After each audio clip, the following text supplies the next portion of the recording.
Hey, nerd, Dynasty Nerds here, back again, kicking off the 2022 Dynasty offseason where there is no offseason. This is where we got to begin, and we're going to do it the right way by starting with a way too early 2022 1 QB PPR mock draft. Yeah, we talked some high upside guys, maybe some safe picks. And we debate a little bit about these running backs, where they should be taken.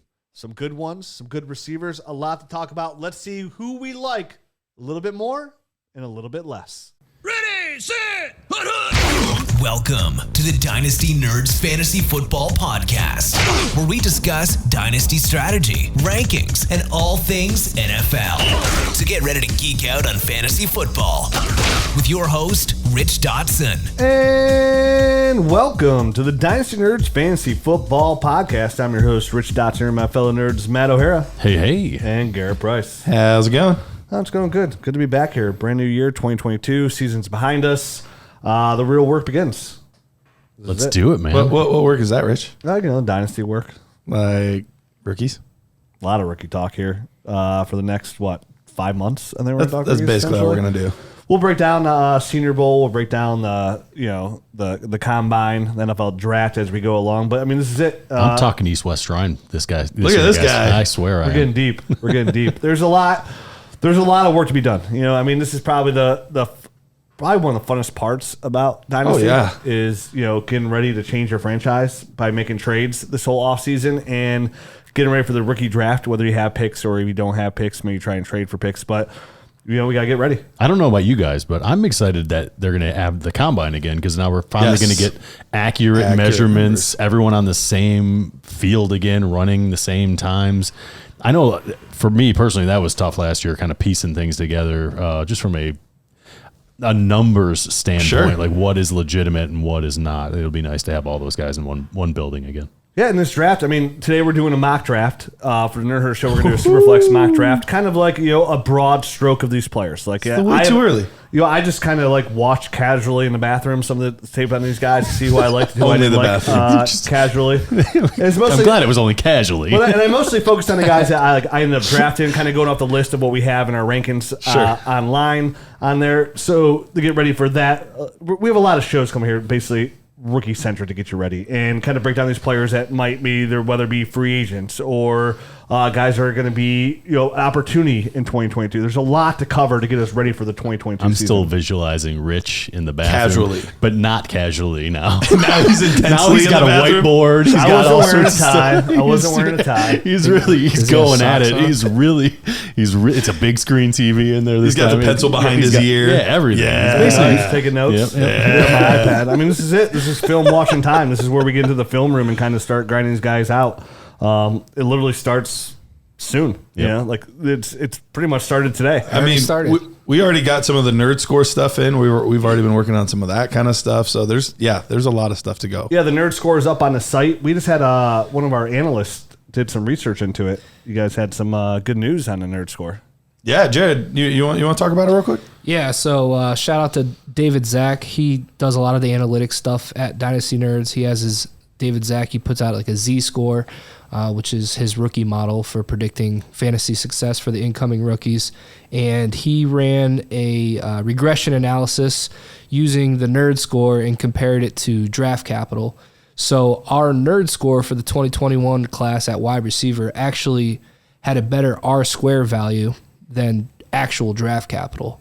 So what that means is it was a better predictor for fantasy success than actual where they got drafted in the draft. So I think running back was the same way. It wasn't just receiver. Yeah, it was both. I was really happy to see that. I put a smile on my face. I literally called you when we saw it. I was like, Jared, did you see this?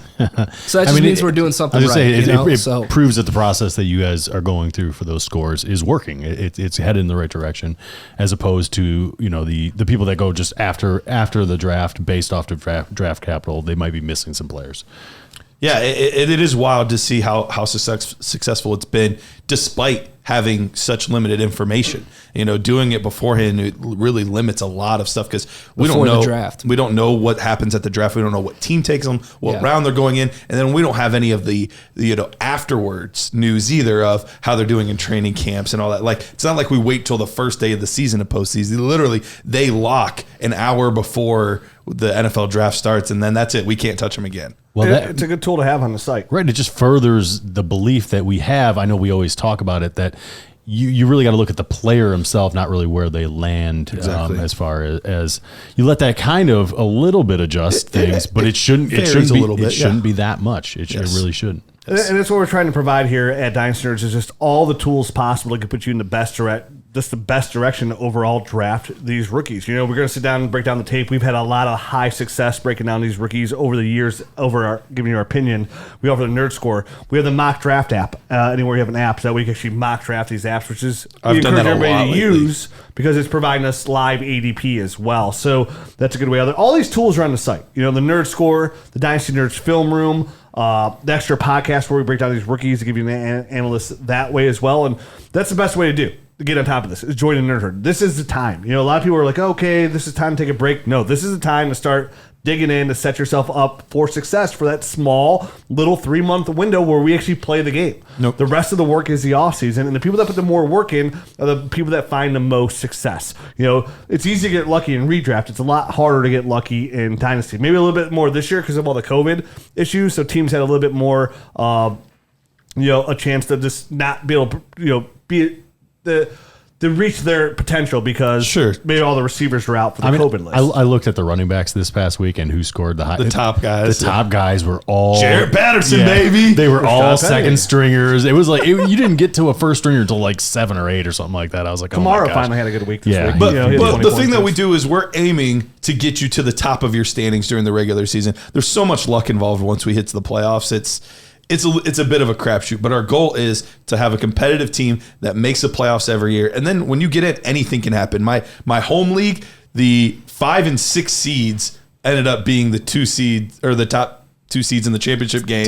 And one of the teams didn't even have a 500 record. So you just never know how it's going to play out. But more often than not, when you get the buys, you get the extra things, you have a better chance of winning more ships. And have the depth to get through that. I mean? Make sure you draft well. And again, so we're offering right now, we've been offering this promo now. Use the promo code WINTER for DynastyNerds.com. You're going to get an extra 15% off of your memberships right now. That's the code WINTER during signups. And you're going to get all that. The Nerds Rookie Film Room. You're going to get all the rookie rankings. You're going to get access to the film room. There's so many things that we're going to be able to provide you to help you dominate your offseason here at DynastyNerds.com. So make sure that promo code. Today we're going to do a way too early mock draft. We always do this to kick off the year to kind of see where we're at on these players, which is pretty much be the names that you need to know as of right now. This is going to change. Quick intro. Yeah, that's what it really is. I mean, I was looking at it just casually, and there's already somebody I want to draft over a guy I drafted by just casually looking at his film. Yep. And in the Nerd Herd show, we're going to do a super flex mock draft too. Talk about some of these quarterbacks, and there's a lot of them. We don't know how we feel about them, but there's a lot of them. Mm-hmm. I'll say this too about this class. Like a lot of stuff has come out about the 22 class over throughout the season. Say, 23, 2023. This 2022 class looks like it's gonna be a pretty solid class for the first round. I don't know about the depth because I haven't gotten that far yet, but overall, for what we're going to do now, like for the first round, like I feel pretty good about this class. The running backs in here, there's some really good talented running backs. We thought there'd be no running backs whatsoever in 22. Turns out there's a couple good solid running backs. Some of these receivers have a chance to continue this streak of high-end receivers are where it's at. Production in here as well. Haven't done any tight ends, but I know from casually watching, like I like Trey McBride. Like he looks pretty sweet. So we'll get into those guys as well. Trey McBride, remind me where he goes. Colorado State. Yeah, I couldn't remember. Thank you. So we're going to do this mock draft. It's in myself, Garrett, Jared, and Matt. We're all going to get your pick. I had the first pick. Jared's in there too. Of course. Jared's going to be, Jared does all, again, Jared's a part of the Nerd Score. He is. So for this, we're going to switch it up this year. Like Jared's going to have a lot more input on the show about talking about these rookies. So honestly, when I question, like if I see a guy and I'm like, what I'm seeing, is this correct or am I off base when I'm watching it? Usually he's the guy I text. Like he's the one that I text. So I was just giving him a hard time about being on the show. You said Jarrett Patterson earlier. I had to look it up. We had him RB8, the Nerd Score. Yeah, we did. He looked gluteus minimus. He looked good. And that was what we had talked about all offseason. Like if there's injuries, he could actually fill in and be a solid player. He's probably never going to be the full-time true starter, but he'll be solid when called upon. And there'll be more guys coming along this year. A lot's going to change. Some of these running backs will get bumps just because they land. And, of course, as we dig in, we're going to find guys we like and guys we don't like. There's tons of guys, like Chuba Hubbard to start. Going to be like, this is going to be a great prospect. And the more we dug in, we're like, okay, maybe not. And It's fine. He's fine, and that's what he is. He's fine. Yep. So with the first pick in the draft, I had the 1-1 here, and I took Breece Hall, running back, Iowa State, 6'1", 215 pounds. And watching this film, I mean, I was like, dude, this guy ends up in Buffalo. He's going to be people are going to be making moves for him. Finished the year with 1,472 yards, 20 touchdowns in that season. This is a guy kind of like in Jonathan Taylor mold, got tons of touches, right? Like he's got 800 touches over his last 3 years. Kind of falls right into that Jonathan Taylor. A.J. Dillon were another high draft pick that got a lot of carries. A.J. Dillon had 866, Jonathan Taylor had 968. So he falls into that mold, which kind of makes you say, like, before, like, oh, are we worried about Jonathan Taylor's touches? Are we worried about these guys' touches? It's not a worry. When I looked at him casually, Breece Hall, when I looked at a couple of the guys that I had as an option for me to pick, this was a guy who, when I saw him, I was like, man, this guy is just a talented running back. Yep. He is smooth. He could break tackles pretty easily. He can start and stop. He has a good stiff arm. He's somebody just overall is like a 3-down running back. He could block. He could pick up pass protection. But in open field, he was fantastic. Like he looked to me where he could be a more premium, a bigger athletic like David Montgomery. Which is funny because they both played at Iowa State. Yeah. So they were back to back. I saw a really good spin move on a couple games I watched in there real quickly. In the open field, again, he was hard to bring down. It seemed like it took multiple guys to bring this guy down multiple times. So to me, when I'm looking, running backs always get pushed to the top, right? Mm-hmm. Nonetheless, everybody needs running back help. Yep. Everybody needs running backs. It's why we take them. And to me, this falls in the category of, again, a guy like that could be just like Najee Harris was this year. You know, a guy that come in here, be a 3-down running back for a team. Like, again, if he goes to Buffalo, if he goes to Miami, and he's the man, he has the potential to be a mid-range, high-end running back one out the gates if he stays healthy. And that's a championship caliber player right already here for the 22 class. So to me, I casually looked at some of these other running backs. Again, there's a couple players I didn't even really have a chance to look at casually because like during the mock draft you took them, so I didn't really look at their film as much. I saw Kenneth Walker. He looked pretty good. I didn't really have a chance to look at Isaiah Spiller.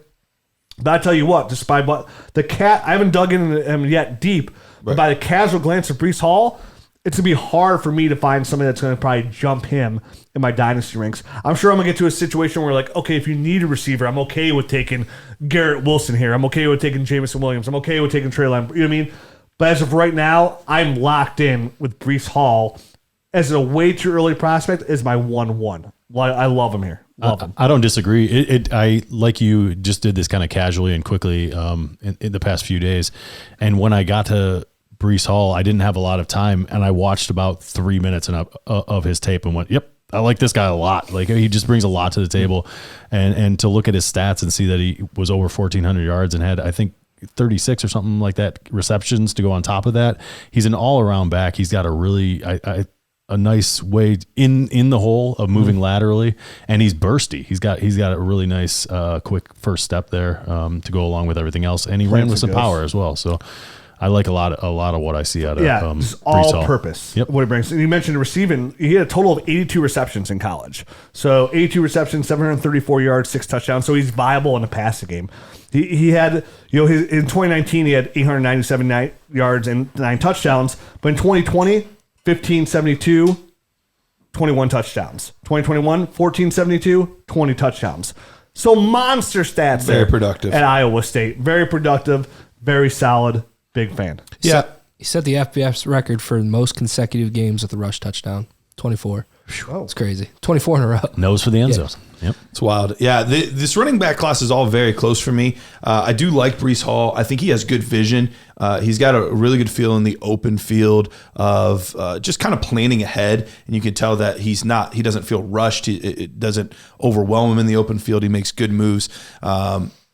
He's a fine athlete. I think that's probably one of the biggest knocks on him is he's just not a spectacular athlete like some of the other guys that we've seen come out in recent years where you're drooling over their speed or their strength or their, he doesn't have any of those. But I think his patience, his vision, he's got good strength. I don't think it's elite, but I think he has good strength. I think he's going to be a very solid back for a team. And then it's going to come down to volume, which it does for a lot of these running backs. But I think he's going to be solid.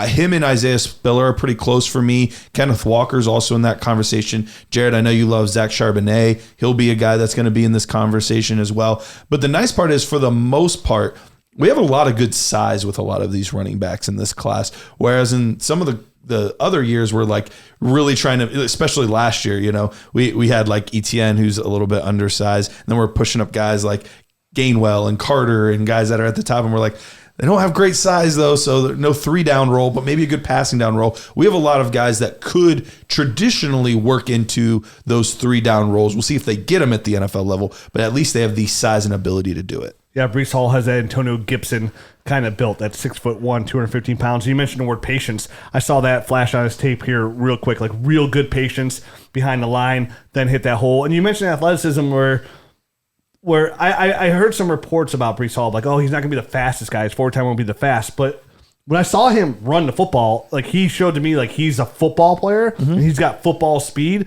And I saw him when he was in the open field, had that home run ability. So, like, even though I read a report, I was like, I don't see that as, I understand what you're saying about the athleticism. Like, he's not that, like, Travis Etienne. Sure, Jonathan Taylor. Yeah, boom and go. Even A.J. Dillon with his speed at times. But to me, this guy is a pure running back. And I'm always looking at these guys, again, we talk about them all the time, like, from a fantasy football perspective. Breece Hall, from what I've seen at the casual level so far, offers tremendous fantasy football upside. He reminds me, like, he offers that Najee Harris role where, like you said, volume. If it's there, you have a guy who could be running back 5 overall his rookie year, which then, again, you go from being a dynasty running back, he's 1-1 here, but now you go to a first-round dynasty startup kind of player, and that just speaks volume for value. And I think there's a lot of volume here. And I think what I'm seeing here, if he offers that kind of upside, if the 22 first can be had, right? Because, again, this is a time even to get 22 picks even now, like before people are really diving in. It might be worth starting to investigate if you have some player capital, you have something like trying to get high up in this first-round pick, because I think when it's all said and done, we're going to be very excited with some of these players. Just by looking at some of these guys that are top-end guys right now, top 6, top 7 guys, I think when it's all said and done, by the end of 2022 season, some of these guys are going to find their way into the top 36 of dynasty startups. And we've seen that trend now over the last 3 years, and I don't think it stops with this class. And obviously it's going to explode with the 23 class as well. But we've been talking for over a year about this influx of youth and dynasty. I think this is another tremendous value here. So next on the clock we had me, Garrett. I'm up here, and it just felt too poetic not to take Garrett Wilson. It kind of felt locked into that. But honestly, I had a really, really difficult time with this pick. I like the receivers, and I've mentioned this before. I like the receivers in this class a little bit better than I like the running backs. And it really came down to Garrett Wilson and Treylon Burks. And Jared and I were literally on the phone yesterday talking about this. And I was like, if I had 10 fantasy leagues and I had the choice between Treylon Burks and Garrett Wilson in them, 5 times I'm probably taking Wilson and 5 times I'm probably taking Burks. Like, they are razor thin. The reason I chose at 1-2 here to take Garrett Wilson over Treylon Burks is I think Garrett Wilson is safer than Treylon Burks. Everything I see, he's polished. Everything translates to the next level. Whereas Burks is a little bit more raw. He's got more athleticism. He's a freak of nature. But there's a little bit more bust potential, I think, with Burks than Garrett Wilson. And if I'm at 2, I can't miss at 2. I got to make sure I hit and I get value with that pick. And so that was my motivation to bump him up slightly over Treylon Burks here, but both are really good options. Garrett Wilson, insane body control. He's not going to run the fastest 40 time, but he can fit into any type of role that you want to give him. He's a very good route runner, creates separation at the top of his routes. And even though he's not going to run this 4.35 40 or anything like that, he's still got great athleticism. If you don't believe me, go back and watch from his freshman season, the game against Clemson, and just type in Garrett Wilson catch versus Clemson. It'll pop right up. You might even be able to just type catch, and this will pop up. But he literally, a defender is standing there, and he almost jumps over top of a defender to go up and catch a pass. Now his back of his heel ended up hitting out of bounds or something. It ended up not actually being a catch, but it was one of the most fantastic catches I had ever seen from a freshman wide receiver make. And so there's a lot in his game to like, and we're seeing Brian Hartline just really pouring into these receivers, doing a fantastic job coaching these guys up. He recruits well, he coaches them well, and then he puts them onto the next level well. I think Garrett Wilson's the next guy in line with that. Yeah, on the way to being wide receiver, Ohio State. They're really starting to pump out here. And pedigree, we talked about this going way back to even like Stephon Diggs coming out of Maryland when he slipped a little bit, went in the third round of some rookie drafts and with that. Like pedigree. Like we love guys that come in with pedigree, and that's where Garrett Wilson brings. He was the number 1 overall wide receiver recruit coming out of Texas when he went to Ohio State. So he went into Ohio State with a lot of pedigree, and he got better every single year. And I love what Brian Hartline's done there at the university, at the Ohio State University, and how he's getting these guys ready year in and year out to produce. And some guys are, Paris Campbell's missing, but with the injuries. Sure. But there's been countless guys coming out here, and Garrett Wilson's one of the next guys. You mentioned the body control. I've had the privilege. Ohio State's the one team I watch every single game of. Sure. So Garrett Wilson, you mentioned, is he the fastest guy out there? No, but if there's a ball that's going to be close to him, he's going to go up and get it. You mentioned his body control is unbelievable. Fantastic. And he can get up there and get the ball with the best of them. So to me, the only thing that I'm really worried about right now with Garrett Wilson, honestly, is all the mock drafts have him going to the Browns. I've seen him going to the Eagles. Well, that'd be tremendous. Well, another year, another high wide receiver pick for the Eagles. Anywhere, but I mean, I would hate it because he was Devontae Smith and Hurts, but I mean, and Goddard. Yeah, I guess that would not be besides a good spot the too. But same thing with like the Browns. Like the Browns they give you no output if you're a receiver. Sure, they give you no output period unless you have Nick Chubb. It's like literally we thought it'd be I don't want. The Browns have been soul crushing. Rich can't talk about it right now. We can't go. Yeah, but like something that would kind of like. But at the same time, he would be the number 1 there if Jarvis leaves. That could be something there. But you'd have Donovan Peoples-Jones to compete with as well. I mean, we've even seen Amon-Ra St. Brown produce with Detroit. So and that's where good players will shine in situations. So I love the pick. I think Garrett Wilson. You mentioned Traylon Burks, really intriguing. We'll talk about him in a little bit here. Jameson Williams out of Alabama. Yep. Really intriguing. Jared keeps telling me, he's like, Rich, this is gonna be by the time you're done with it, this is gonna be your favorite receiver. So I haven't dug into him at all. So I'm really excited about him. He does know your style. He does know my style, so he thinks I'm gonna love him. So we'll get into him. But I like the Garrett Wilson pick. I can't go wrong. Right now, you mentioned him and Traylon Burks, and you want to be safe. I think right now Garrett Wilson's probably, with everything he's put on college tape, with his pedigree coming out of high school, he's probably the safest person in this draft right now at the receiver position. He's extremely versatile too. In 2020, he lined up majority from the slot, and that worked out fine. And this year, he's lined up, I think, 80% plus his snaps were lined up from the outside this year. They've done that well at Ohio State altogether. They move all their, they're starting to do Jackson Smith and Jigba, who obviously, if you watch his bowl game, so good. Wow. That was ridiculous. He's unbelievable. Mm-hmm. Like that one catch at the end, he's on, talking about wide receiver 1 in 2023. He's unbelievable. But even like a lot, they move these guys around. They're giving them all an opportunity to play the X, the Y, the slot. So it's nice to see there. Yeah. I mean, the only thing I'll add on top of everything you guys have already said about Garrett Wilson is he can create an open field as well. He's not a guy that just catches it and falls down. Also, he does have some open field type of moves to get extra yards after the catch as well. So on top of everything else, he does that also. Dynamic receiver. Yeah, there's a reason he's number 1 receiver here now. And just like if this early, you have to be dynamite to have even your name mentioned. Yep. So love it. All right, so I'm up at 1-3, and I am going to go. I mean, I have to go running back here. I feel like there's just not enough of them in the draft period to not push this guy up more. So Isaiah Spiller, Texas A&M running back. I kind of picked this guy, and he's typical 6 foot. 6'1", 215 pound guy. He also, he's not going to add a lot in the receiving game, 29 catches, but it's enough for me to say, hey, this guy can be on the field all 3 downs. The one thing I didn't kind of like about him, you said you didn't really look at his tape. He has a tendency to bounce around a little bit too much for me behind the line of scrimmage, which at the NFL level can really cost you big time yardage. So that was the one thing that I saw in his game that I kind of wanted him to eliminate, or hope that he eliminates at the next level, because he has all the tools, to be a 3-down back if he's not taking these big negative yard type of situations that I can see kind of happening with the game that he has. It could be one of those things where he's just trying to be patient and wait for things to open up a little bit. But at the NFL, you can do that to an extent, but you better be kind of moving north-south a little bit while you're doing it as well. So that was the one concern I had with Isaiah Spiller. I'm sure you guys dug in a little bit more from the Debbie side on this guy. Yeah. And probably have a little bit more than I do, but I'll say this about Isaiah Spiller.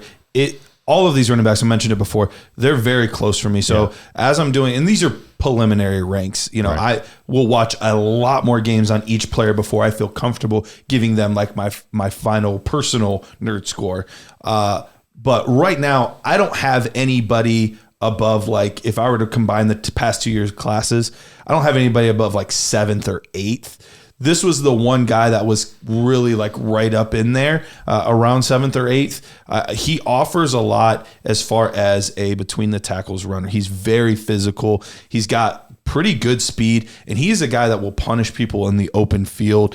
It makes a lot of guys miss as well. So there's enough wiggle in his game to go with how powerful he is. Was he a little, I felt like he was a little herky jerky or something to me. Not as smooth as like when I saw Breece Hall, like Breece is a little bit smoother. He is a smooth guy, and he gets in and out of breaks almost effortlessly. Mm-hmm. Easy for me to say.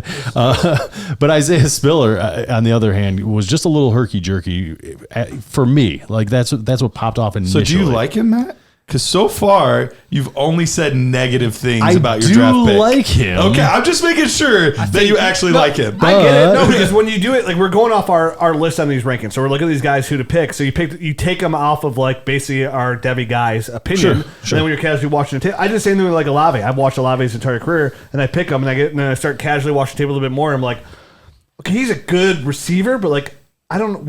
Is he gonna be a really good Dynasty receiver? Like, I don't know. So even when I took him out, I took Olave. We're going to get up to I am taking Olave here a little bit later. And I'm like, I can definitely see myself by the time the actual draft rolls around where Olave, instead of being like 1.9, is like 113 maybe. And I have a lot more tape. Like maybe the tape the games that I chose to watch weren't his best performances. Sure. You know what I mean? Like, who knows? I was making sure you like him. I have a ton more. I can tell. Well, this is a consensus type of thing. Like I did kind of go off of a list and then kind of pick and also do film study at the same time. It wasn't like I did a bunch of film study and then I made all these picks. Right. So, no, that's fair. Same thing. I took the players and then I watched the film. Yeah. So I mean, Spiller going at 1.4 is not unlikely at all. I think him and Breece Hall are consensus RB1, RB2 for the most part around like the people I talk to and stuff. So we did a Film Nerds episode on the YouTube channel of Spiller coming into this year. So we broke him down a little bit, and I agree with what you guys are saying. I think he has good feet, makes people miss for his size, 6'1", 215, which you don't really see too often. It's pretty tall for a running back. Yeah, I think he's got a little more juke to his game than Breece Hall. Breece Hall is better like one cut and go type guy. And he's a good pass catcher too. I think all four of these top backs in like Kenneth Walker, Spiller, Breece Hall, Charbonnet, they all produced as freshmen and sophomores. Well, not Charbonnet, but freshmen, sophomore, juniors. So, and they all have prototypical size. So I don't have too much to add on Spiller there. Yeah. Okay. All right. So then it goes to back to you, Jared. You're up. I am up at 1.4, and I took Treylon Burks, wide receiver out of Arkansas. He is 6'3", 223, and he is just an absolute freak of nature. He's huge, like I just said, 223, and he was clocked at 22.6 miles per hour. So just to give some context to that, that's what DK Metcalf was clocked at when he chased Budda Baker down the sideline in last year. Remember that? Everyone was stripped it. So, or didn't strip him, got him at the 5-yard line or whatever. Yeah, and I think that was RA Analytics where they can like pull out the miles per hour based on which is crazy to be that fast at that size. It's crazy. So basing on DK. Be that fast at any size is pretty crazy. Yeah. And so I mean he's got not that fast on a bike. Slow down. This is a school zone, sir. So I mean I wouldn't be surprised if he runs the 4.3 at the combine, but I think just watching him on the field I would say probably 4.4 more so, but still that's moving for 6'3", 225, and it's just not just his weight and his height. I mean he's got extremely long arms. He wears a 5XL glove. His hands are huge, and you can see that because he catches the ball extremely well. He's able to high point down the field, catches the ball well out of out of the slot, which is what they mainly run him out of. Yeah, so, he mostly ran out. Yeah, it's odd for a guy that big to play mostly slot. You would think he's probably lined up as an X receiver on the outside, but it's weird when you watch him because it's hard to evaluate his like release and his route running because he really wasn't asked to run like a typical route tree. So like when you guys get to breaking him down, you're probably going to see him just running mainly slants, over routes, and they run him on jet sweeps and stuff. But when he gets the ball in his hands, you can just see the talent oozing out of him. So I love his potential. Let's say, does he have like? Saying that, do you see a point where he could be an overall complete receiver? Does he have the ability to run a route? I do tree? Because so there are times where they do line him out in the outside. He played in the SEC, and he's going against good guys out there. And I did see flashes of him having really quick releases for his size. I'm like, whoa, okay, he's got that in him. Like he can do it. I just didn't really see it on a routine basis, so it was tough to grade him there. But I think he can do it. It's just, if he can develop there. But I mean, from the traits and the physical tools that he's blessed with, I mean, it's tough to find that. And he's got great hands. Like I said, he catches pretty much everything, tracks the ball really well down the field, which is really important for his speed. And when the ball is in the air, he's able to go up and attack it. So I think he just needs to work on some of the technical things in his game, like adding to that route tree. And when he's paired up with these quarterbacks in the NFL, it might be a little different because his quarterback sucked at Arkansas. But you watch his highlight tape. This is a guy I expect to be the 1-1. Like when you watch his highlight tape, like I've watched casually like his highlight. I haven't dug into this film at all. But when I watch his highlight tape, this guy is like, this is 1-1. Like he has like, it's easy to always throw his name around because he's one of the greatest, but like that Calvin Johnson potential. Like he's that big, fast receiver. Like you don't see a lot of that. Like DK Metcalf came in the league, but like DK came in with, for me, a lot of question marks. Like a guy who I thought was just a go route receiver, but DK Metcalf came in stiff, and I was like, this is going to translate. He got way better. Like, it's 3-cone. And when you were the worst on DK Metcalf, that's probably my biggest miss in Dynasty. That was going to be my question to you, Jared, when you were describing it. Is he stiff? I think he's more of a fluid athlete. He is pretty fluid. Burks. Like he can catch the ball. Like his hips are pretty loose. I was talking to Nick Whalen about him a little bit because I always like to pick his brain because he knows what he's watching. And he kind of compared him to Demaryius Thomas coming out because all those traits were there with Demaryius Thomas, but he was pretty raw coming out of Georgia Tech. So because they'd never throw the ball. Yeah. Right. So that's a good. I thought that was a good comp. That's a solid guy you would love to get on your team there, but big, fast, big-handed receiver that can make big-time plays. I mean, let's see where it goes. You get the right quarterback, right situation. They put him on opposite of like he ends up in Green Bay. Right? Yeah. Opposite of Devontae Adams and Rodgers stays.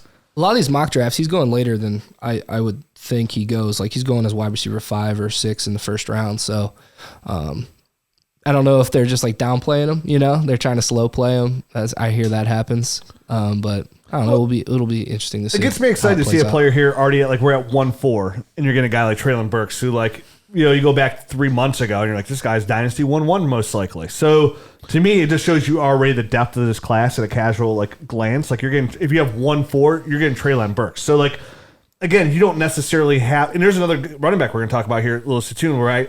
I didn't get to watch Isaiah Spiller, but I watched a little bit of his tape. And I'm like, ooh, this guy has some potential. Yeah, he's a fun running back. So even like when I'm saying, hey, now's the time we can get up to that mid-range 22, while we still have the impression of this 22 class isn't like elite, right? Like if you can get to this 1-4 to 1-6 range, I still think you have a really good shot to end up really benefiting your Dynasty team. Because like, again, I'm back up on the clock here, right again, at 1-5. And I take Drake London, wide receiver out of USC.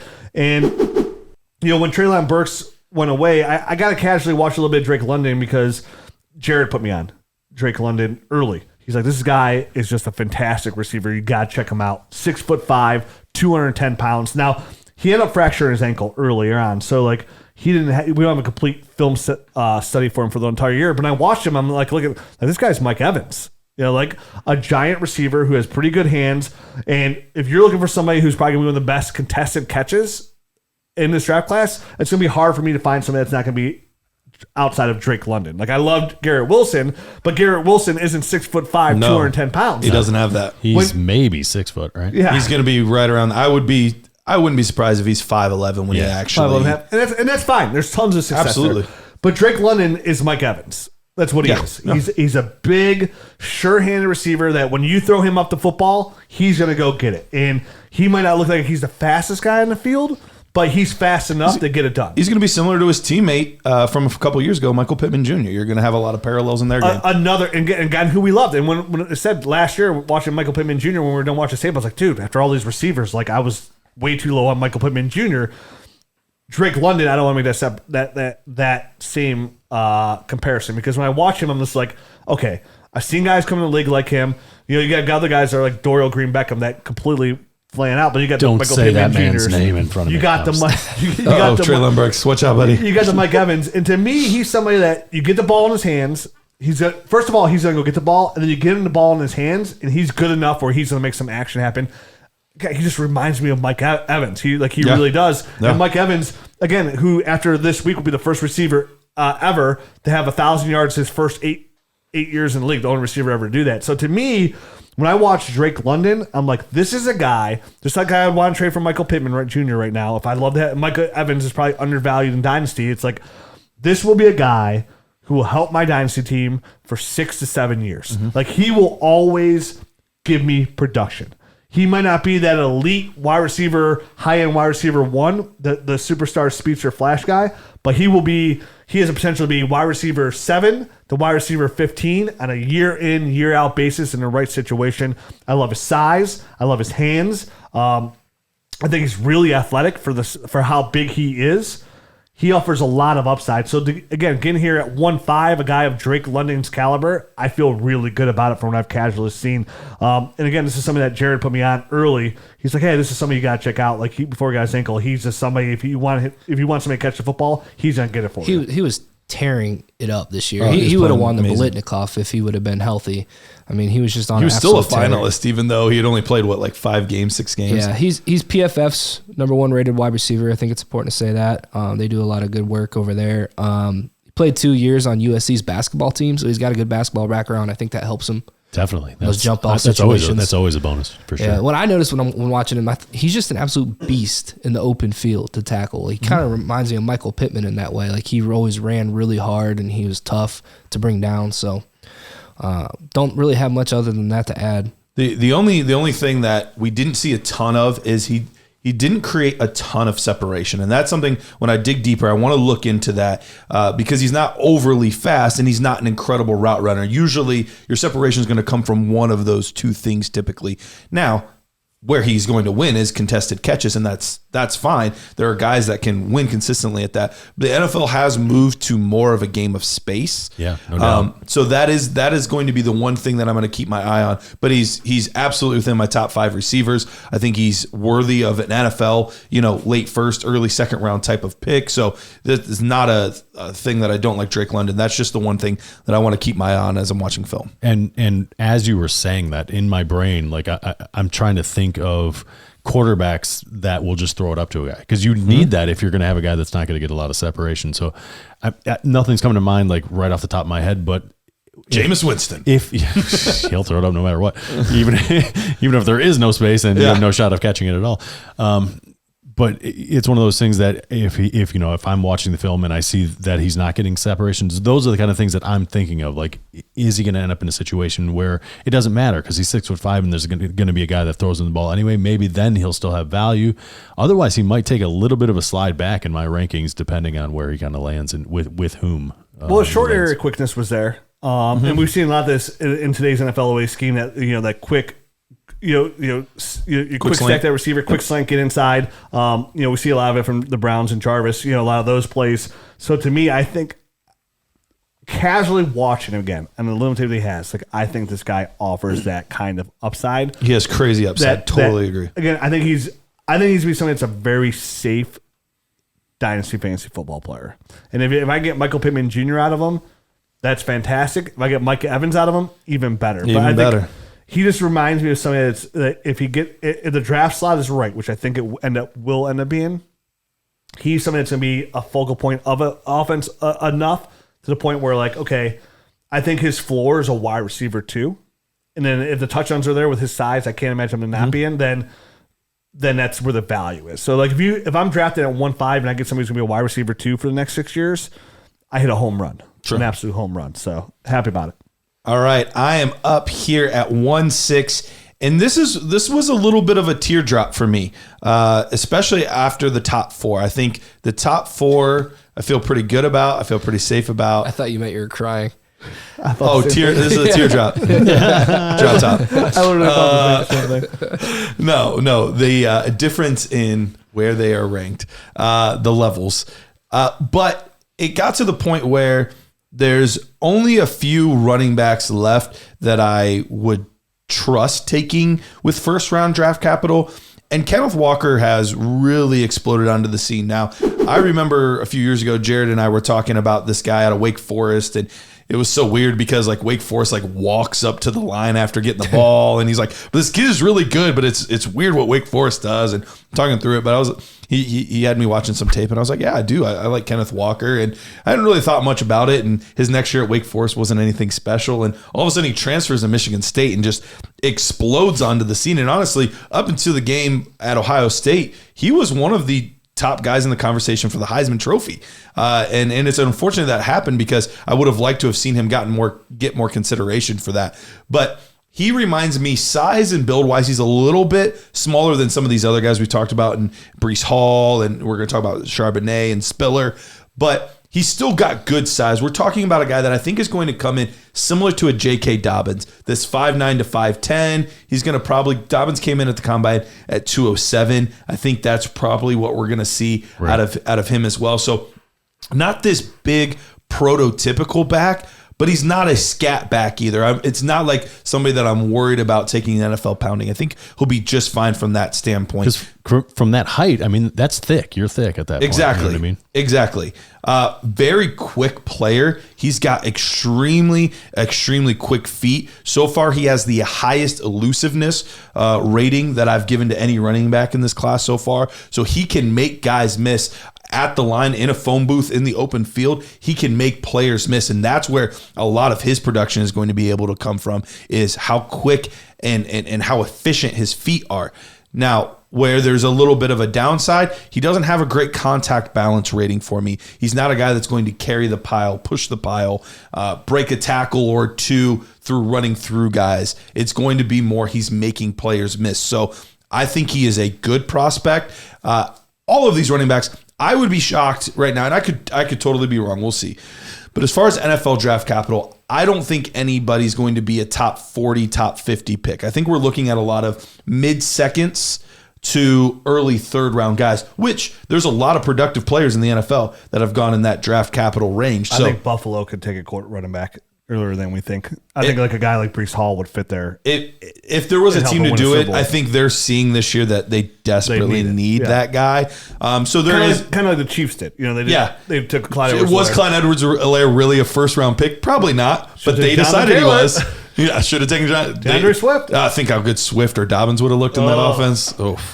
So in our preliminary nerd scores that we have right now, just a little sneak peek, but just to add some context, we have Kenneth Walker like between Cam Akers and Clyde Edwards-Helaire. So in that range. This was a guy I was talking about. Like when I didn't watch any Isaiah Spiller, but I watched casually quickly some Kenneth Walker, and I was like, "Ooh, he's fun." Like look, I just saw him juke somebody right out of their shoes. It was like a linebacker just on a dime, just stop and juke him right out of his shoes. I'm like, ooh, let me watch this guy a little bit more. So he's got the feet of J.K. Dobbins, the speed of the finesse of Gale Sayers. Yeah, he was power of Jerome Bettis. He's freaking good, man. He's good. When I watched him, I was like, I was like, I can't wait to watch more of him because it wasn't even a guy I drafted, and I saw you drafted him, and I just fell into him somehow, and I watched like a game, and I'm like, I can't wait to watch more of this guy. Yeah, I actually didn't get a chance to watch him. He was really fun. So this was the running back I was talking about. I was like, oh, so I took Drake London, and after watching a little bit of his tape, I was like, oh, would I have taken? Like I can see Walker. Myself when it's all said and done. Kenneth Walker ends up in like Miami, and he's like, oh, yep. Now he's 1-3, 1-4, 1-5. Right. You know what I mean? He's that kind of player. Now, one thing that's odd, he wasn't really used much in the receiving game at all. So, and it's not that he can't do it. Yeah, like. He can. You've seen plays where they throw on the ball, but at Wake Forest, 3 receptions, So 3 receptions over. We saw that with Jonathan Taylor. We saw that with Jonathan Taylor. Did get a little bit of an uptick at Michigan State. 13 receptions, 89 yards, and a touchdown. But when you see him go catch the football, it looks fluid enough. It doesn't look like he's like fighting his hands or anything. So I think it's more of an incomplete more than a not capable. Well, I switched my theory to that to your theory from 2 years ago, and you're like, I now take this as a can or cannot. Yep, and he can. Yeah, so that, like you said, like Jonathan Taylor, and I was going, oh well, he didn't catch a lot. He had a 16% drop rate, most amongst all these running backs. Like, and here he is now, like, oh, he can. Yeah, he can. Yeah. He's fine. He's only running back 1 overall in Dynasty now. You know, so NBD. I'll go on a 15-minute rant why you should take Clyde Edwards-Helaire, but now he's the number 1 overall Dynasty player. But you know, it's part of the game. It's why we play. You know what I mean? If I was right every single time, then I would win every Dynasty championship. Right. We don't even need to do a podcast. We'll just do DraftKings every week and make tons of money. For me, again, just casually, real fun player, excited to dig more into Kenneth Walker going forward. All right. Well, at this point, let's hop on over to our friends. I talk about them every week, partly because I just love them so much. PredictionStrike.com. And we're talking about these rookies right now. This is where you make your money in Prediction Strike. This is where you make your money. Exactly. As we're talking about these guys, as we talk about these rookies, that's when you can really elevate. If you would have got Jarrett Patterson before, Jarrett Patterson had a really good week this week. Could have gotten a little bit of a bump there. All of these players, we're going to see some of them rise, some of them fall, but this is where the money is made. You can buy, sell, trade stocks of players just like you would in the stock market. You can go to predictionstrike.com or simply just download their app on iOS. It's a great app, easy to use. Just create an account and type in the promo code Dynasty with your first deposit of $20 or more. You'll receive a free share of any player you want. So like, Garrett, I don't want to look at rookies yet. Just give me a share of Javonte Williams. And I'll be like, okay, that's a great idea. Can never go wrong. That's right. Nowhere to go. Dobbins. Or J.K. Dobbins is actually probably a great buy. That's what I would be buying. I don't know what his price is at, but he was my favorite. He was my number. I talked about him on the show before. He was my number 1 buy in Dynasty all season long. Anytime, any league I was remotely out of, and I had a good running back on, like I traded Saquon for it. Like I traded every possible player I could that was held value if I could get J.K. Dobbins. So like for a Prediction Strike, like I'm all over it because I think he has a monster year next year. So do I, man. I'm with you on that. His share is at $5.20. Okay, that's not too bad. I'd still buy. But yeah, I don't know what that is in context. Sorry, I'm trying to find out. But. Sign up now with promo code Dynasty. Receive that free share with your first deposit of $20 or more at predictionstrike.com. And Matt, if I know correctly, and I think I do, you're up next, right? I am up, yes, at 1-7. I'm going to take Jameson Williams. Like The drink. Like the alcohol. Goes down smooth. A wide receiver from Alabama, 6'2", 289 pounds. This is the guy that started his career at Ohio State, really never got on the field just because there was too much talent ahead of him, basically. Yeah, crazy what they Who knows? Go ahead. Transfers to Alabama. Jared loves this guy, so he's about to rant. So go ahead. Rich, you and I will be quiet so Jared can I don't know anything wax about poetic. I have not watched any film on him besides like watching Alabama play. Okay. Well, I did watch some film. This guy is super explosive athlete. I do feel like he's a little bit raw. I would I think he would be the number 1 overall guy if he went back to college next year and played another season. But I can see, I could definitely see him coming out and being a first-round draft pick regardless. He just offers that much upside. He's quick in and out of breaks. He's a guy that's 6'2", 189, so he has a little bit of length to him as well. He's not like prototypical, outside X receiver, 220 pounds or 215 pounds at 6'2". So he's a little bit slight at 189 pounds, but the length is there. The explosiveness is there. And he does a lot of good things with the ball in his hands. I mean, he's a guy that he's a big play waiting to happen house it at any time. Any moment. He could pull away from guys. He's got a second, third, fourth, fifth, sixth gear. He's the Lamborghini out there amongst regular vehicles. You know what I mean? He's one of these type of guys. And to get him here at 7, I think is stealing at this point. I mean, just from a quick overview of him, he has all the potential to be the number 1 guy once I'm through with my process. Yeah, talented, huh? Yeah, I agree with that. Is there any Jalen Waddle to his game? I think he's faster. Like his top gear, I think, is faster than Jalen Waddle. He's got a gear, man. He can stop and start just as good as Jalen Waddle, if not even a little better.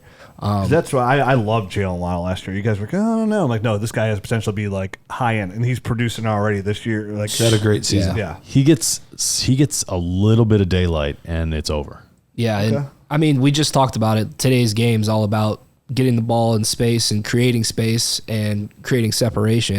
And there's nobody in this class that creates better separation, I think, than Jamison Williams, just because of how much they have to respect his speed. Today, we did this mock draft, we completed this one about a week and a half ago, just so we could all be on the same page and stuff. If I had my pick back at 1-4, I probably would take Jamison Williams instead of Treylon Burks. Really? Yeah, I really dug in today on Jamison Williams more than I have in the past, and he might end up being my wide receiver 1. And I have a preliminary score in for him right now after 5 games, and he's up there with Jalen Waddle, Rashad Bateman, Rondale Moore type. So at 6'2", 189 pounds, he's got long arms, and he offers more of a wide receiver build than Jalen Waddle does. Because, Jalen Waddle didn't have long arms or anything like that. And I just think he's got great releases. His route running's underrated. He catches the ball with his hands. He tore up the SEC this year. But the big question with him is going to be, he's going to be really polarizing. Because why didn't he play? Why didn't he play at Ohio State when he was there? Why did he have to transfer? So I don't have the answer for that. I don't know why.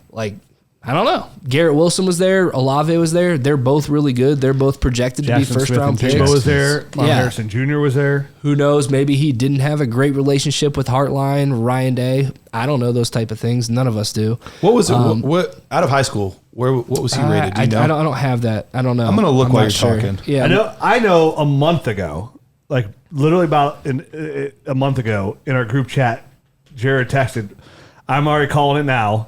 Jamison Williams will be Rich's number 1 receiver when it's all said and done." I just know his guys and what he likes. So I'm excited to dig into him because Jared does know I like those guys. I liked Henry Ruggs coming out. I love Jalen Waddle coming out. I was probably the highest out among all of us on Jalen Waddle. So I just, and again, those Alabama receivers, Ohio State receivers, those guys that come out, LSU, they come out and they produce. And a guy that went to both, Rich. Yeah. Which is funny that he went to Alabama to get on the field because that's always been the issue. Right. Before. I think something can be said for that. Absolutely. He left Ohio State, but he transferred to Alabama. And he put out 4 first-round and he earned receivers. a starting spot immediately. So he was a highly rated 4-star guy, top 100 prospect. Okay. So he was the real deal coming out of high school as well. And he put up 1,500 yards. 75 catches, 1,500 yards. And he's still going. 15 touchdowns. We'll see against Georgia on Monday night. Has he declared? Because he's just a junior. Not officially, because I assume he will, but... Right. That's an assumption that we're going to go with, I guess, for this exercise, but who knows? He might end up going back. So here we are, 1-7. By the sounds of it, this guy will end up, Jamison Williams will end up higher than 1-7. But for him to move up, it means, like you said, Treylon Burks will have to move down. Yeah. They're still I think he's going to be a spot. polarizing guy, too. But we're still here at 1-year 1-7, production. very happy with the prospects that we have on hand so far. So now we're entering that field of playoff teams. Now we're at 1-7. We're talking about teams that made the playoffs last year and what potential they have there. So next on the clock is Jared. You just missed out on Jamison Williams. Where are you going? I am going with the running back out of UCLA, Zach Charbonnet. 6'1", 220 pounds, and he transferred to UCLA from Michigan this past year.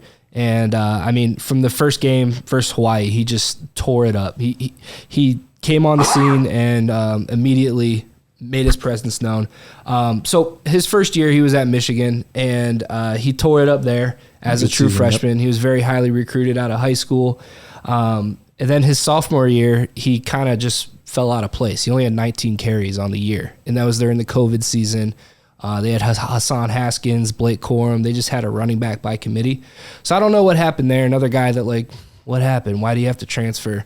UCLA is his hometown school. It's close to where he grew up. They recruited him hard out of high school, so definitely had a connection there. So maybe he just wanted to be closer to home, but I think it was definitely a good move for him because he had a really solid year, ran for over 1,000 yards, 13 touchdowns. And with his size, dude, people just fall off of this guy. That was the one thing I noticed when I was watching. He is a truck.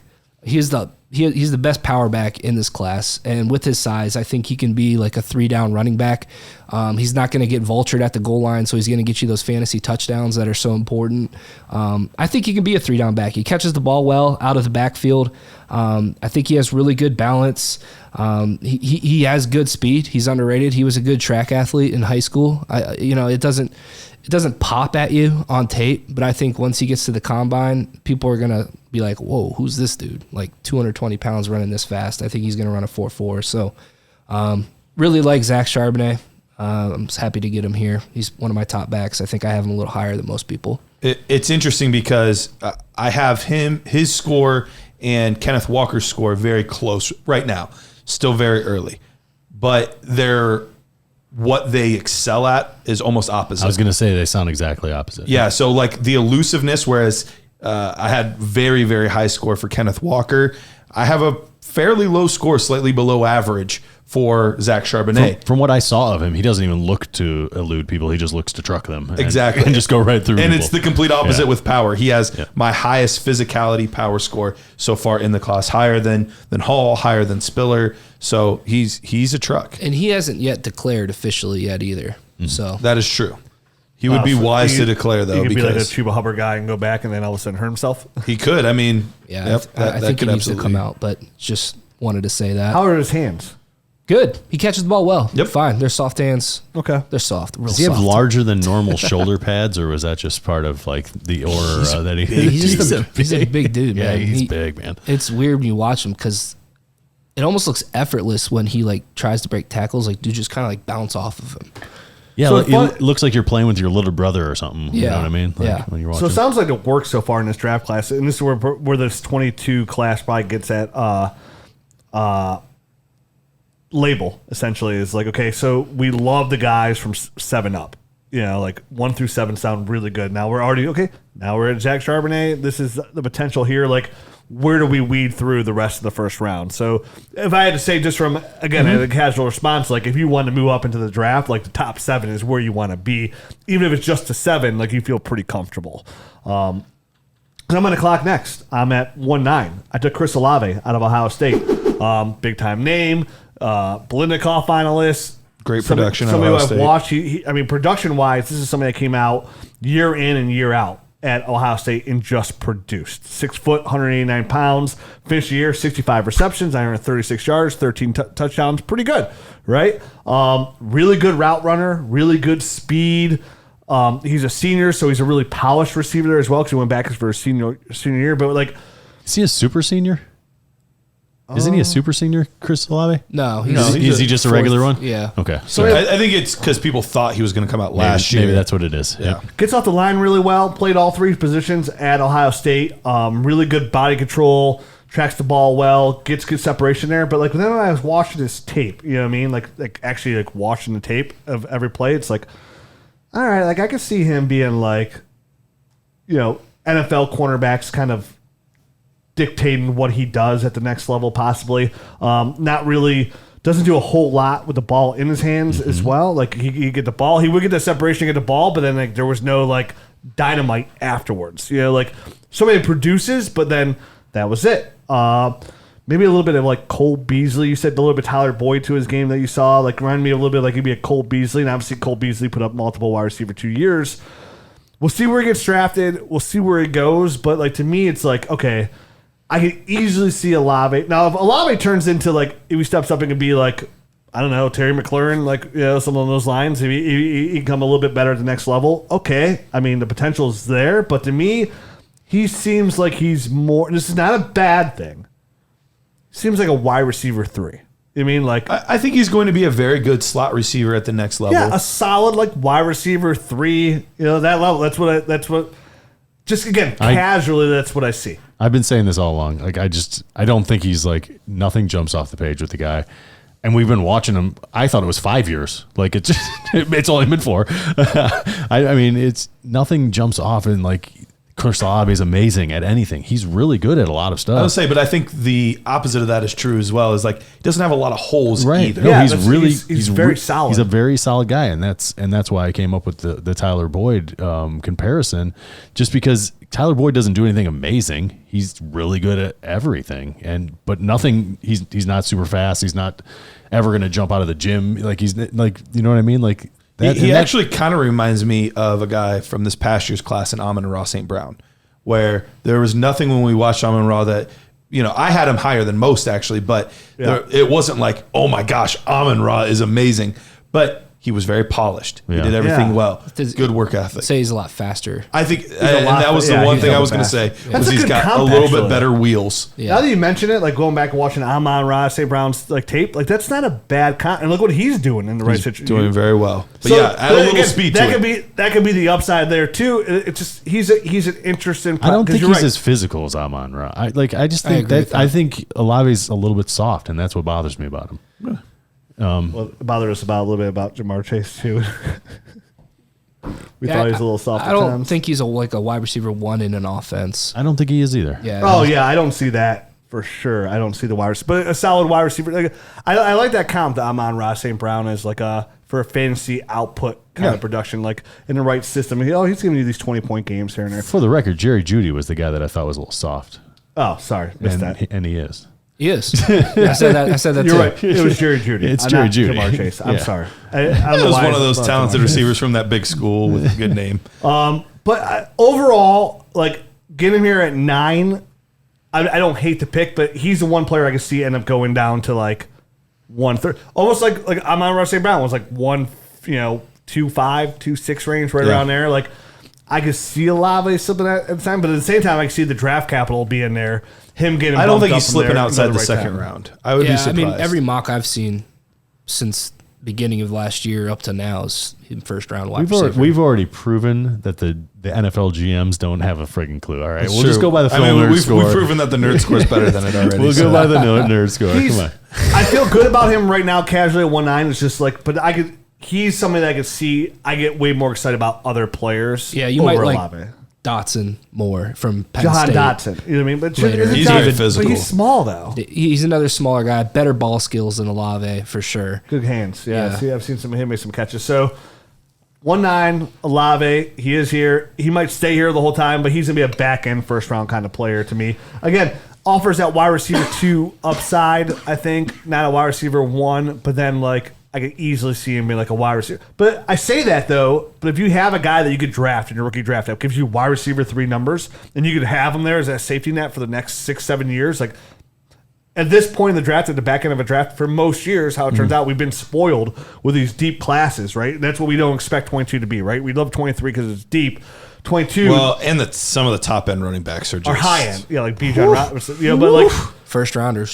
Some of these guys here are like, oh, we don't know about the overall talent. So if you come away from this class and you can start on a weekly basis or have as a great wide receiver 4, that's the kind of guy like Olave could be that you would always have in your roster and you feel really good about it. Yep. All right, I'm up at 10, and earlier in the draft I said I'm taking Garrett Wilson because it's safe and I want to do well in with 1-2. At 110 in a class that's not a little bit deeper, I'm swinging for the fences. Well, this is a good guy to swing on. This is the ultimate risk-reward pick here. I have no idea where he's going to be picked in the NFL draft. I have no clue because he just had a really bad injury, missed a lot of time this season, and I don't think what was the injury? It was tore his ACL. Tore his ACL. But yet somehow made it back to the end at the end of the season. He's played the last few weeks, which is impressive that he even made it back on the field. And I think he did that to show that like he is healthy. I'm here. I still don't know that he's fully himself yet, but Cam Akers is back. I mean, Jesus, yeah, he tore his Achilles. Crazy. But I don't know if I've even said his name yet. George Pickens. George Pickens. You probably didn't. I did that one time in one of the rookie ones last year, and people were like tweeting me like, who was it? You never said his name.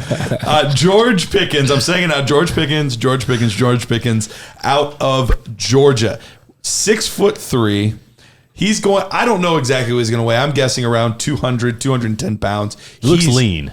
He is. Yeah. He is. But as a true freshman, came in and was the best receiver at Georgia hands down. Like, it wasn't close. I remember even in there, it was either right before the season or maybe even spring ball. He might have come early. I don't remember. But there was this clip that started going viral of this incredible one-handed catch. People were like, who is that? Like, thinking it's some established receiver. No, this guy hasn't even seen the field yet. High 5-star recruit. So, I mean, he has the pedigree coming out. But if you're a box score scout, you're going to look at it and be like, wait, what? Like, why do you like George Pickens? Because freshman year, good year for freshmen. 49 catches, 727 yards, 8 touchdowns. But 2020 only played in 8 games, 513 yards, 6 touchdowns. And this year he's only played in a few games. COVID year. Yeah. Yep. So if you're just a box score scout, you're not going to get it. But as soon as you turn on the tape, he is physically dominant. And he could end up legitimately being the best wide receiver in the class. In fact, most Devy guys had him as the top receiver. It was a debate for a long time between Garrett Wilson and George Pickens. That was the debate for a long time. This injury is kind of putting him in the back of people's mind. And like I said, because of the injury, could drop in draft capital a little bit. But on raw physical ability, he is arguably the best wide receiver in this class. He went to Georgia, though. We know that they don't pass the football much. It's, they're going to run the football between the tackles. They're going to play good defense. They're not going to throw the ball. 700 yards his freshman year. That's like 1,300 somewhere for anybody else. Yes, exactly. Yeah, I mean, from like a market share standpoint of that team, like he had the majority of the receptions, receiving yards. So, yep, physical specimen. This is an absolute ceiling shot with this guy, but it could absolutely blow up. Which is crazy. We have 2 of these guys in this class. Like, if you go back 3 years ago, then when you're like, okay, the 22 classes, they're gonna have some special talent. I mean, George Pickens and Justin Ross as well. 2 big time players that dominated early on, and then now, like right after that, have been injury riddled. That offer that upside, that high upside. And George Pickens, if you go back 3 years ago, like, oh, that's 2022 rookie 1-1 easily. Yep. And here we are now. He's like, oh, I'm swinging for the fences at 110. At 110. So, yep. But this is, if you're a contender, you can take that risk. And if it lands, especially depending on like his landing spot, like a wide receiver needy team that he could turn into being like a starter right away. Mm-hmm. And he's got the potential to be that kind of guy. He kind of reminds me of AJ Green, not to jersey comp him because he went to Georgia, but he looks like him on the field. He does goes look up like and gets him. the ball just like him. He's got springs in his feet, man. I think he's even more physical than Green was at that time. Yeah, there's a clip of him going around right now. I forget what week it was, where he just came off the ball and just completely just knocked the corner off. Like, yeah. I think that was in the bowl game against Michigan. Yeah, you're right. It was last week. Yep. All right, Matt's on the clock, 111. So 111, speaking of last week, I am going to go with Brian Robinson, running back out of Alabama. Listen, I kind of wanted to bring him up so we could talk about him because he just had like the 200-yard game this past week and just kind of get him out there and discuss him. Is he worthy of this pick? I mean, he's a 6 foot, 225-pound back that, I mean, he's out of Alabama. He's got over 1,200, almost 1,300 yards. He does everything relatively well. They kind of pump these guys out year after year, so people might just get used to picking an Alabama running back. But this is a 5th-year senior. He's a guy that kind of had to wait his turn. And, I kind of wanted to talk. When I watched him on tape, he's okay and does everything relatively well. I think he can have a role in the NFL, right? And I where does it end though for you guys? Like, because you guys have probably been watching him for the past 5 years, and I'm just kind of catching up now because he had a 200-yard game and popped up on everyone's radar. Because you look at his box score. He had this huge game, and then it's a 55-yard game before that, a 71-yard game before that, and then 122 yards, and then 99, and then 18, and then 100. So he's very up and down as from a production standpoint, but he seems to have these big outbursts every 4 or 5 games. That's kind of propelled him to a guy that's creeping up the leaderboard here as far as where he is. I think he's 17th overall right now from a rushing standpoint in the whole country. Yeah, Jared, do you want to talk about him or you want me to start? Yeah, I mean, I like Brian Robinson. I think he's a solid player. And this year, I mean, he's definitely because he's the RB1 on the team now. He's finally gotten his turn at Alabama, and he's done a lot with it. I think if I haven't dug into him yet, but the Alabama tape that I have seen, he breaks tackles with ease, really good in between the tackles. I don't know if he's like a 3-down back or he's that explosive of a player, but I think he's going to be able to like get the job done, kind of like a Damian Harris type guy. I saw him like fall in the open field a couple times. He got to the edge and was like, ugh. But I also think there's a lot of guys in the NFL that offer like the same type of player that Brian Robinson does. So I think he's like a day 3 pick most likely. But I know that there's a lot of people that are also in like the draft community that have really fallen in love with Brian Robinson. So he'll be 23 years old when he does get drafted. I think that's important to note. So he's a little older for a running back. Sure. But doesn't have a ton of tread on his tires. Right. For me, he reminds me of that backup running back that you really like and you want him to get more playing time and then he never does. Yeah. He's Ramondre Stevenson. He's Alexander Madison. He's one of these guys that he's a fine player and an NFL team will be very happy to have him as their backup running back, but he's never going to be that guy. And I worry a little bit about the Trey Sermon syndrome from last year, where we see definitely this end of the season surge and everybody getting excited about him and getting a little bit overdrafted compared to his entire body of work. And that's kind of why I wanted to bring him up now, because I feel like he's a real hot name, and I kind of forced him in because I think there's some guys that are more talented, and I probably would have picked up ahead of him. Yeah, but people say that about it, like, oh, you like Ohio State guys, but we were all down on Trey Sermon. And he had a huge surge at the end. People were taking the first round. Like, don't take Trey Sermon in the first round. Yeah, and is Brian Robinson a similar type of feel then for you as well? It sounds like I worry about that a little bit, but the nice part is he does have that good prototypical size. He should go to Tennessee. What's that? He should go to Tennessee. He should transfer? He should be Henry's backup. Derrick Henry's backup. Yeah. He looks like Deontay Foreman. He does. Who back from the dead, man. Yeah. My dude. But yeah, I think he's fine. A guy that I would be very happy to get at this point in the second round, or, like mid-second round. Sure. But at this point, I think that there's players that offer more sustainability as starters in the NFL. Does Zamir White offer more upside? Whoa.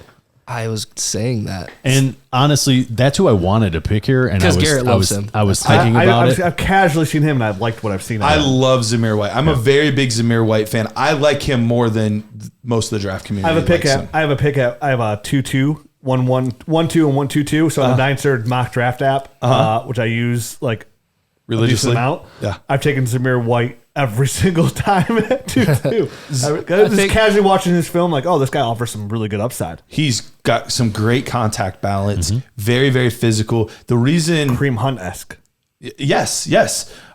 He was the number 1 recruit coming out of high school. So he was the guy. Like, he was the guy, and then tore his 2 ACLs. So Frank Gore-esque. Yes. So that set him back. He's got the knees of Frank Gore. And he's got sorry, the back of Ben Roethlisberger. Also set back Nick Chubb a little bit, because when he tore his ACL, it took him a year after that to recover. So yeah. But he's faster than I think he gets credit for. But he hasn't had crazy good production. It's been fine. I was hoping to see better production from him this year, but he strikes me, whereas Brian Robinson I see as a guy that I think will be a backup. Zamir White reminds me of somebody that will be the lead back in a committee.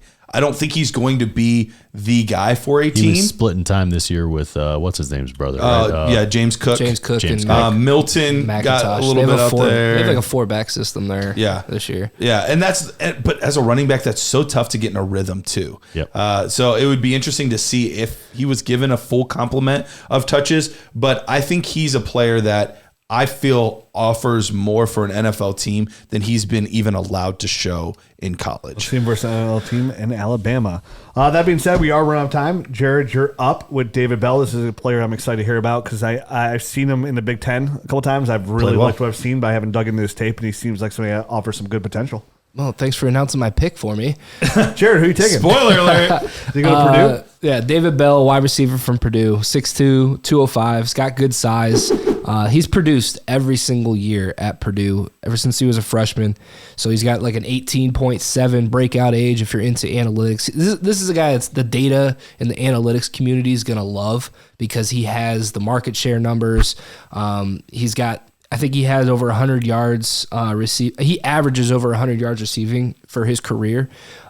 So just crazy through the roof production. So I dug into him quite a bit this week. I got through, I think, like 6 games of his.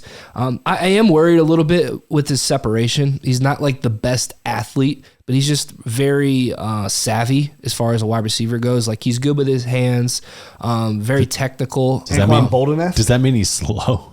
Yeah, I think he is a little slow, but I don't think that's how Anquan Bolden was. And he was one of the best rookies coming out, when he came out of Arizona State. I mean, he was... But like, I wouldn't use the word slow. I think it's like good enough. Like he's good in the open field. He makes people miss. He runs really hard. He's a physical player. And he's good when the ball's in the air. So I don't think he's a bad receiver. I don't think he's going to get drafted in the first round in the NFL. I think he's more of like a day 2, round 3 guy. Mm-hmm. But... no, I like him. I right now his grade is I think around like Tylan Wallace. I think he's going to be a Z in the NFL. He's going to line up opposite of the X wide receiver, the alpha. I don't know that he's an alpha, but I think he's going to be a good chain mover for a team. He's going to make the catches he needs to make and turn up so I think he's going to be one of those guys that offer more for NFL teams than I think he will fantasy football teams to me. Yep, I agree. All right, that's it. That's our way too early 2022 1QB PPR mock draft. Again, we encourage everybody if you to start mock draft and download that Dynasty Nerds app. We have a mock draft app anywhere you can get your apps, either the Google Play Store or the Apple App Store. And what it's going to do is also provide all our users ADP. Yes. Real life ADP. We just released some ADP, over 700 mock drafts done in just a couple weeks. The app is absolutely free to use, and we will be adding more to the app as well. So even right now, it's just for mock drafts. We'll be adding the podcast and more fun things to do on there. Eventually, try to get the film room on there as well. So a lot of things to help you develop your Dynasty game, but. Mock draft, you can adjust all your picks on the mock draft as well. So if you have pick 1, 2, 1, 8, 1, 12, 2, 7, 2, 9, you can literally put all those picks in the mock draft. So you don't have to guess about who will be there and let the computer decide. So encourage everybody to get that, download it, use it. If you like it, leave us a rating and review on the iTunes store. That helps out the app as well.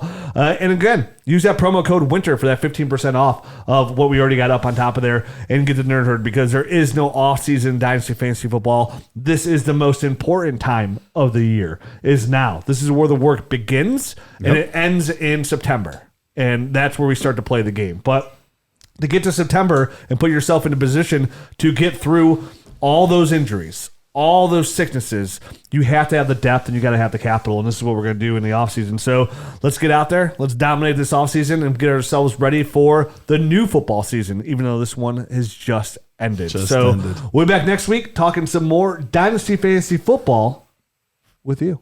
Adios.